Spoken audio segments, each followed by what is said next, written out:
Good evening, visitors, and welcome to the Australian War Memorial's Last Post ceremony.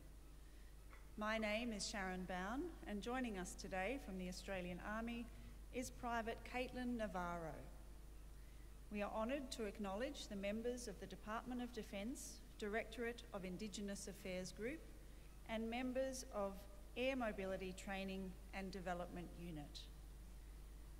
We welcome all veterans who have served, those that are still serving, and the families that love and support them. We acknowledge the members of RSL and Services Clubs Association, RSL Victoria, and RSL Queensland, who are watching this broadcast across Australia. During this evening's ceremony, wreaths will be laid at the base of the Pool of Reflection by visitors and by students on behalf of the following schools. From New South Wales, Austin Mere Public School, Holy Trinity Primary School Granville, Heritage College Lake Macquarie, and from South Australia, Solomon Town Primary School. Would you please stand and join in singing the National Anthem?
Those that require a seat, please be seated.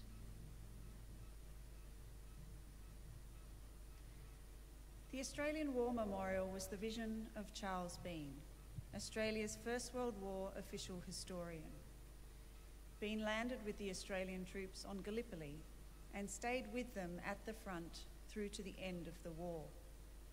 The idea of this national memorial and museum came to him at Pozières, France, in the depths of the bloody fighting of 1916.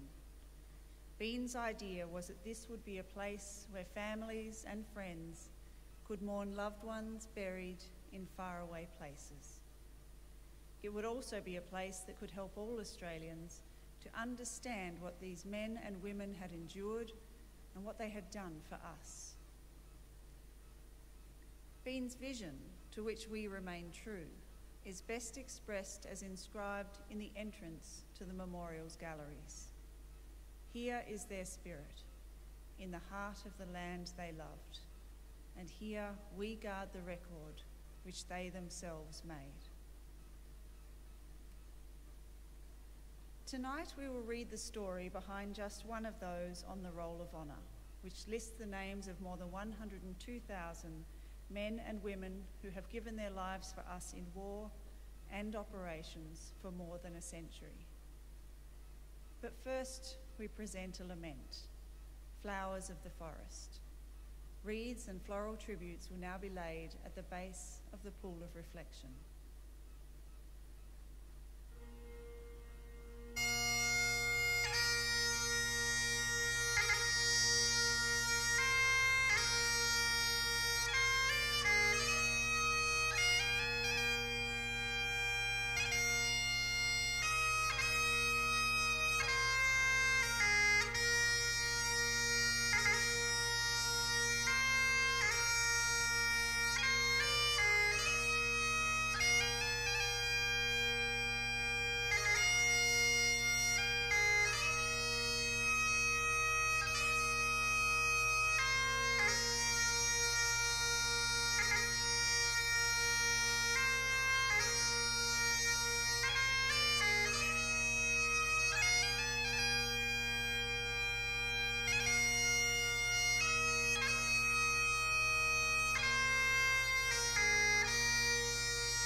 Today we remember and pay tribute to Trooper Claude Elton.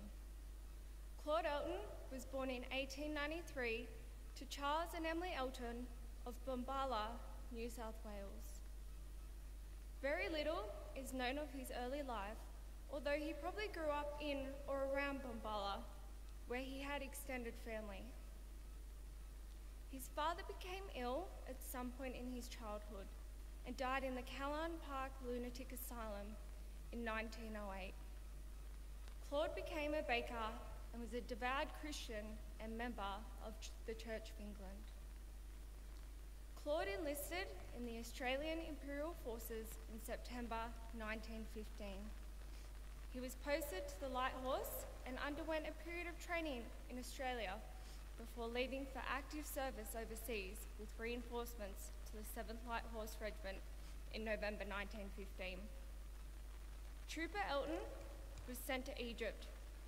In April 1916, his regiment, part of the 2nd Light Horse Brigade, joined the forces defending the Suez Canal from a Turkish advance across the Sinai Desert. In August 1915, the 7th Light Horse Regiment fought at Romani and Katia and went on to spend the rest of the year engaged in patrol work in the desert. In May 1917, Elton fell ill with dysentery and was sent to hospital in Abbasia. It took him 2 months to recover, following which he spent some time at the School of Instruction in Moscow. In November 1917, he completed his signalling course and was sent for further training. He rejoined the 7th Light Horse Regiment in November 1917, but was regularly detached to divisional headquarters for relay duty. In March 1918, the 7th Light Horse Regiment was in Jordan, and towards the end of the month attacked its capital, Amman, with the rest of the 2nd Light Horse Brigade, the New Zealand Mounted Rifles, and the Camel Corps. Fierce fighting continued for days, but the Turks forced the attacking force to retreat by the 30th of March. Amman would not be captured until much later in the year. During the attack on Amman, Trooper Claude Elton was shot through the pelvis. He was carried to a nearby field dressing station where he met the regiment's chaplain, Nigel Backhouse. Backhouse later reported that Elton was in a considerable amount of pain when he first arrived at the dressing station, but gradually felt better. He said Elton was wonderfully plucky and brave in his suffering as he was in the firing line. Claude Elton passed away early the following morning, the 28th of March, 1918. He had been conscious almost until the end. Elton's mother received a number of sympathy letters from her son's mates in the 7th Light Horse Regiment. Trooper Howard wrote, "Your beloved son was a particular friend of mine. In fact, we have always camped in the same Bixie since I got into his troop, and I have always found him to be thoroughly upright and honest, and in every way a Christian and gentleman. I know it is hard for you to lose such a credible son as Claude was, but he will be much better off than in this dreadful world." Mrs. Doris Swan of the Egypt General Mission, who had become friends with Claude during his training course, wrote that, "We grew very fond of him and feel a very personal loss in his death. The more one got to know him, the more one appreciated his sterling qualities and fine, staunch character. It must be a great source of comfort to you to realize what an influence for a good, pure, upright Christian life like his must have been in his whole squadron. One feels strong in the hope of meeting him again when the Lord returns." Elton was buried nearby the chaplain, about 10 miles west of Amman. His grave was later lost despite the best efforts of the Imperial Wars Grave Commission. Today he is commemorated on the Jerusalem Memorial. He was 25 years old. His name is listed on the Roll of Honour on my right, among more than 60,000 Australians who died while serving in the First World War. This is but one of the many stories of service and sacrifice told here at the Australian War Memorial. We now remember Trooper Claude Elton, who gave his life for us, for our freedoms, and in the hope for a better world.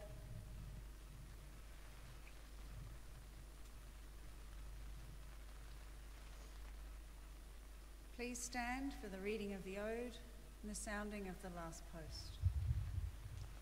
They shall grow not old, as we their left grow old. Age should not weary them, nor the years condemn. At the going down of the sun, and in the morning, we will remember them. We will remember them.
Lest we forget. Lest we forget.